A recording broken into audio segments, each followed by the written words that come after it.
సర్వమంత్రాలకే మూలంగా ఉంటుంది అనుకోండి. ఓము నా మా శి వా యా. నా అంటే ఇది పృథ్వీ తత్వం.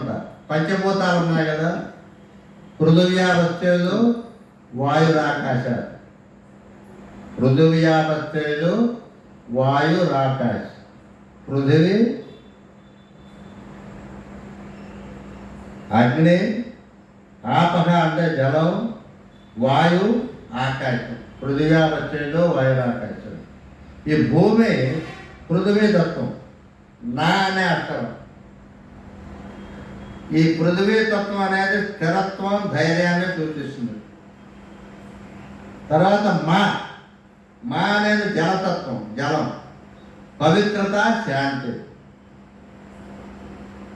తర్వాత శ్రీ, ఇది అగ్నితత్వం, జ్ఞానము, శక్తి. వాయు, గాలితత్వం, చలనము, ప్రాణశక్తి. యా అంటే ఆకాశం, ఆకాశతత్వం అంటే విశ్వవ్యాప్తి, చైతన్యం.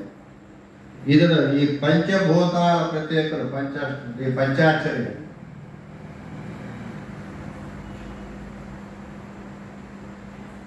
శివుడే పంచభూతాలన్నిటికీ మూలం కాబట్టి ఆయన్ని పంచభూతేశ్వరుడు అని కూడా అంటారు. ఆయనకు ఒక పేరుంది.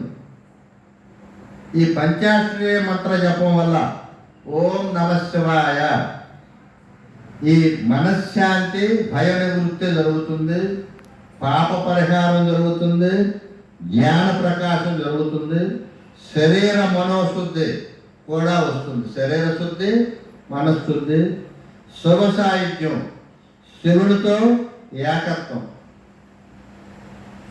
కర్మబంధ విమోచనం. ఈ భౌతిక విషయాల పట్ల, ఈ బంధనాల పట్ల కూడా విమోచనం జరుగుతుంది. భక్తి, జ్ఞానం ఈ రెండు కూడా మనకి సంప్రాప్తిస్తాయి ఈ నమస్తవాయ జపం వల్ల.